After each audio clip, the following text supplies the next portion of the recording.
పల్లె అయినా, ఊరు అయినా, పట్టణం అయినా బిర్యానీంటే అందరికీ పిచ్చే ఉంటుంది. కాని ఒక ఇంట్లో మాత్రం ఆ పిచ్చి అంత ఎక్కువై అది వాళ్ళ జీవన విధానంగా మారిపోయింది.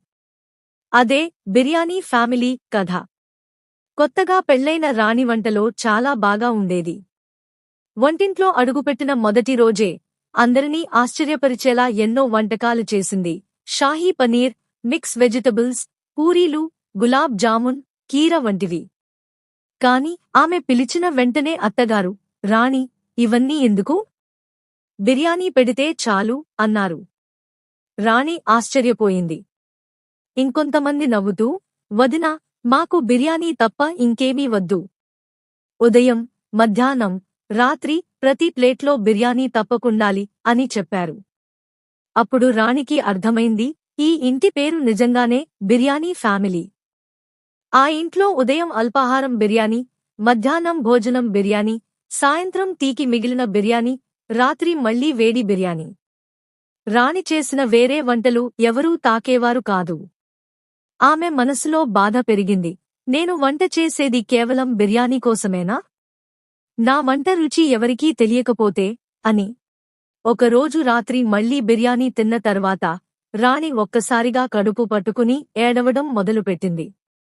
అయ్యో, భరించలేకపోతున్నా, కడుపు మంటేస్తోంది అంటూ విలవిలలాడింది. ఇది విని అందరూ భయపడి పరుగెత్తుకుంటూ వచ్చారు.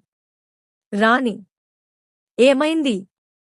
డాక్టర్కి తీసుకెళ్దామా అని అత్త అడిగింది. రాణి కన్నీళ్లతో, మామయ్య, మావయ్య, ఇంత బిర్యానీ తింటే ఆరోగ్యానికి ప్రమాదం వస్తుంది. నా పొట్టలో మంటలాగే ఉంది అంది. ఈ మాట విని అందరూ షాక్ అయ్యారు. ఆమె భర్త ఆమె చేతిని పట్టుకుని, రాణి, ఇకనుంచి మనం బిర్యానీ పిచ్చి మానేస్తాం.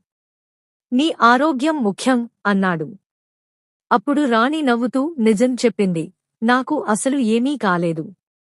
నేను నటించాను. మీకు ఒక పాఠం చెప్పాలని ఇలా చేశాను. ప్రతిరోజూ బిర్యానీ తింటే ఆరోగ్య సమస్యలు వస్తాయని నా సోదరి డాక్టర్ చెప్పింది. అందుకే ఈ ప్లాన్ వేశాను. వింటూనే అత్తగారు తల వంచి, నువ్వు నిజమే చెప్పావు రాణి. బిర్యానీ పిచ్చివల్ల నీ ప్రతిభను మేము గుర్తించలేదు. ఇకనుంచి నీ వంట రుచులన్నీ ఆస్వాదిస్తాం. బిర్యానీ అప్పుడప్పుడు మాత్రమే చేద్దాం అన్నారు. అందరూ అంగీకరించారు. రాణి హృదయం ఆనందంతో నిండిపోయింది. రుచి కోసం ఆరోగ్యాన్ని మర్చిపోవద్దు. ఆహారం జీవనాన్ని ఆనందంగా మార్చాలి, సమస్యలుగా కాదు.